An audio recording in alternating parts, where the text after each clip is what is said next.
नमस्कार दोस्तों आज हम बात करने वाले हैं EPS 95 के बारे में। दोस्तों इसके पहले भी मैंने बहुत सारी वीडियो बनाई, उस पर चर्चा किया, लेकिन दोस्तों हमें हरियाणा चुनाव के बाद दोस्तों कुछ हमारी आंखें खोलने वाली बातें जो सामने आई।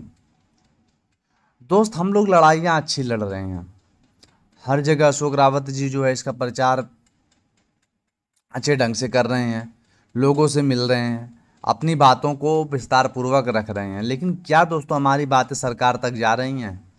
जा रही हैं, लेकिन दोस्तों जिस मतलब से, जिस मकसद से हम पहुंचाना चाह रहे हैं उस पे दोस्तों गवर्नमेंट अभी ध्यान नहीं दे रही है। फिर महाराष्ट्र का चुनाव है, लेकिन दोस्तों हमने जो गलती हरियाणा चुनाव में की वही महाराष्ट्र चुनाव में नहीं करनी है।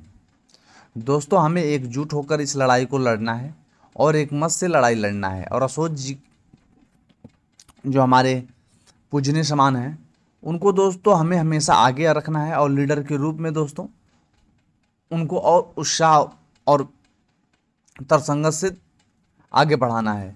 ऐसा नहीं है दोस्तों, हमारे भाइयों का बहुत सारे कुछ लोगों का कमेंट आया, ठीक है दोस्तों 10 साल से लड़ाई लड़ रहे हैं, 10 सालों से हम उनके बातें जो हैं सरकार तक नहीं पहुंच रही हैं, लेकिन दोस्तों पिछली सरकारों को भी नहीं पहुंच रही थी। सरकार के ऊपर दोस्तों मैं स्पेशल वीडियो आप लोगों के लिए लेके आऊँगा कि सरकार ने में कमियाँ कहाँ कहाँ हैं। लेकिन दोस्तों पहले हमें अपनी कमियों को दुरुस्त करना है। सरकार तो ऑटोमेटिक सुनेगी। यूपीएस क्यों लेके आई सरकार? हरियाणा चुनाव में लेके आई ना, यूपीएस लेके आ गई, 18.5% का जो है योगदान दे रही है। और हमारे EPS 95 में कितना योगदान दे रही है? 1 कुछ परसेंटेज का दे रही है। 1 क्या होता है, एक कहाँ 18 कहाँ, यानी हम हैं ही नहीं इस देश में। इसका मतलब इस देश से बाहर के तो लोग हम लोग हैं नहीं, इसी देश के वासी हैं। तो फिर इतना भेदभाव क्यों हो रहा है?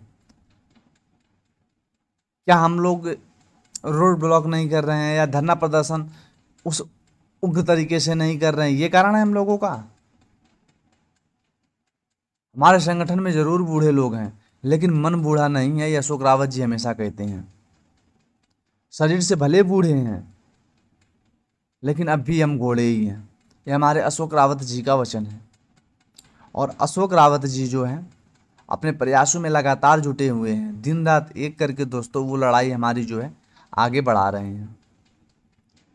दोस्तों लीडर बहुत आते हैं जाते हैं, लेकिन निस्वार्थ लीडर हम उन्हीं को कहते हैं जो हमारे लिए अच्छे प्रवृत्ति और अच्छे कृतियों से लड़ाई लड़े।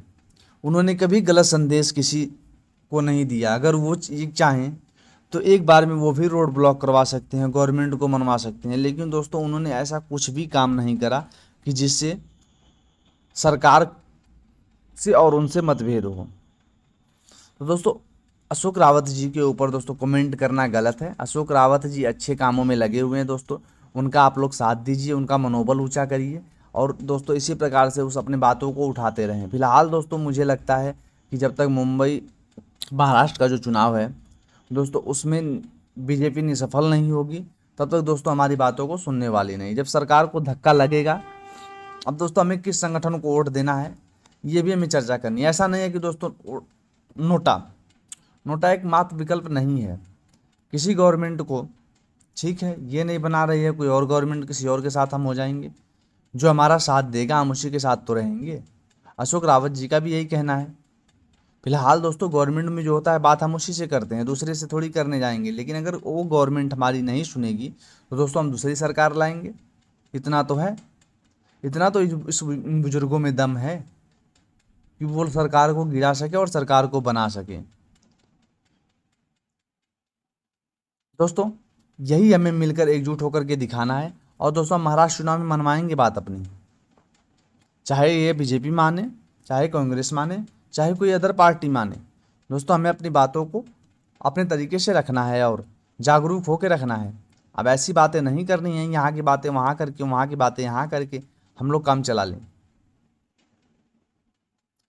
फिलहाल दोस्तों इस पर चर्चा हम विस्तार से भी करेंगे और भी वीडियो लेके आएंगे। आप लोगों को वीडियो कैसी लगी कमेंट करके जरूर बताएं दोस्तों। चलिए मिलते हैं नए वीडियो में, तब तक के लिए थैंक यू।